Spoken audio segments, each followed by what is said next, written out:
Happy New Year! Just before we entered 2025, I tackled Monster High's Great Scarrier reef line. Redesigning our traditional sea monster ghouls, all that's left are the poor saps who got dragged into unfamiliar waters. For Frankie's design, the one thing I can say is at least the colors are consistent and mesh well with each other. They kept the blue-green color scheme and added some accents of yellow. This I can work with. The doll isn't that bad, but not good enough to add to my collection. Their design is based on Electric Eel, clearly because of their powers. And since these characters aren't residents of the ocean like Laguna and the others, I didn't give them ocean-themed accessories like shells and pearls.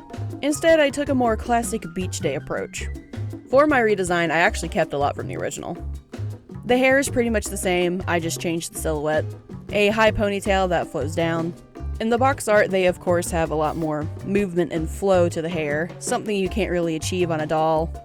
And with the movie's 3D limitations, it's of course easier to just keep it still, so I won't fault them too much on that. And they still have half their head shaved from my previous redesign, which is something I kept from the Gen 3 design. Something the design did not have enough of was stitching. For a Frankenstein's monster, they skipped out on the most recognizable features in favor for more sea-like details.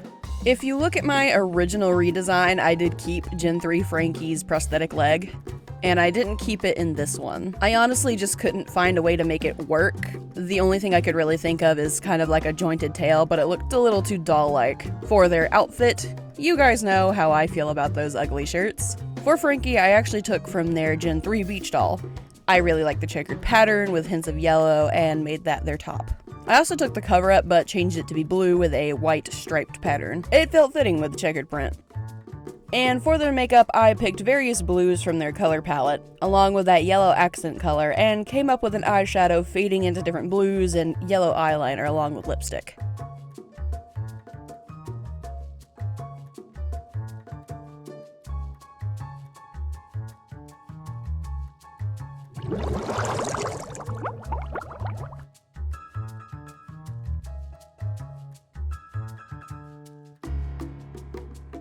Draculaura went through a lot more changes than Frankie. First off, I based her off of a vampire squid, which I think is what the original was going for, if you take a look at the shape of her tentacles. But where the original goes wrong is the silhouette. I went ahead and made her tail proportionate to the rest of her body, and even went as far as to give her a design that resembles a gothic umbrella. For this design, they relied more on the color scheme for her more gothic elements. I figured giving her details like this would help bring back her roots. For her hair, I gave her a low ponytail, something beach-like. Also, I went for the split hair look instead of her streaks. These girls are known for changing up their style after all. I wanted each character to have their fair share of accessories. Necklaces, rings, whatever I felt suited the character. Draculaura definitely gives me a decorated vibe, so after looking at some gothic jewelry, I went for the classic beaded and layered necklaces and bracelets. And to give her more flair, I gave her a piece of jewelry that connects to a ring. I'm personally a pretty big fan of those. I got rid of the bat wings. I didn't find them necessary, and instead gave her some bat wing ear cuffs. For the color scheme, I normally love the combination of pink and yellow, but I think the fact that there is just so much black in this design is throwing me off. The yellow and pink have no time to complement each other when the black is just so dominant. So I focused on giving the pink and yellow more space, the yellow still acting as an accent, really just being in the webbing between her tentacles and in her eyes, and the pink being split into two different variants. A vampire squid has a more coral shade of pink that I wanted to tie into the design. I just didn't like being confined to one shade of pink. For her eye makeup, I just kept it simple, the same coral color with a hint of the hotter pink around the edges for her eyes and lips.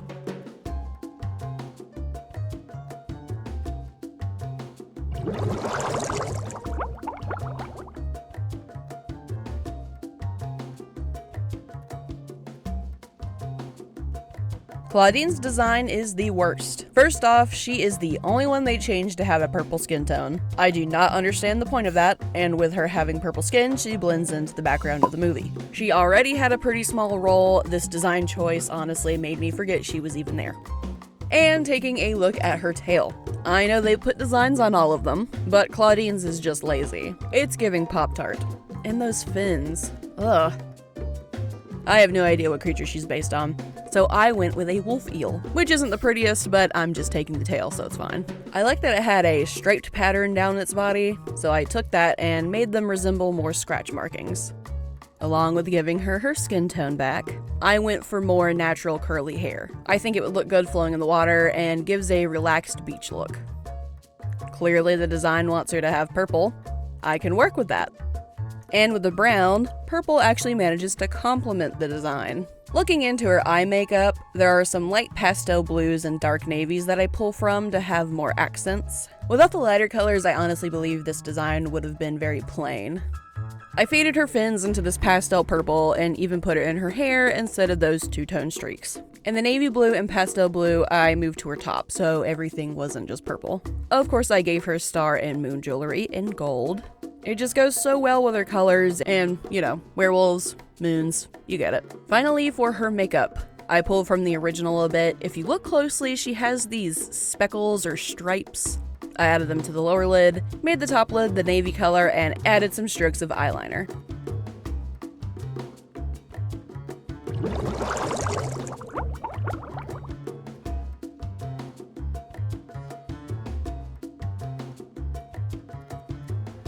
Toralei I had to make up on the spot since she's not part of the main cast and acts more like the movie's villain.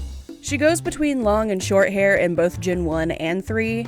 I prefer her with short hair. Her design is based on a lion's fish with the colors, shapes, and stripes. In the movie, I found it funny that her power was just sharp fins. That's it. Also in the movie, she's kind of clingy to Laguna after entering the ocean despite being mean to her for the first half of the movie. That's all I'll say. I changed the overall tail and fins to look more accurate to the fish. Instead of the wings, I have the fins going down her spine and gave her pectoral fins. Her original design is just really lacking. The high ponytail and little accessories compared to the others make her look plain.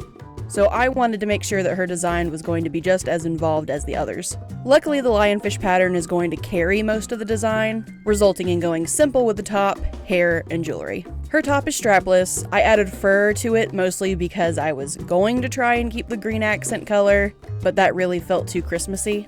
Now, is it a good idea to have fur on a swimsuit? Probably not, but Claudine and Toralei are covered in the stuff anyway.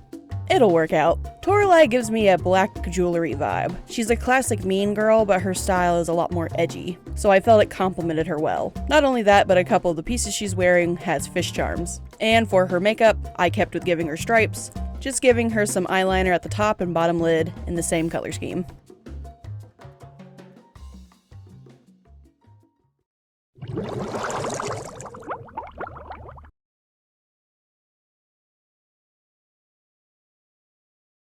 And that's 8 more Monster High redesigns done. I love coming back to this franchise. It's a lot of fun to analyze and think of ways to change up the designs. And Monster High has a lot to choose from. I hope you all stay safe and have a wonderful day. Bye!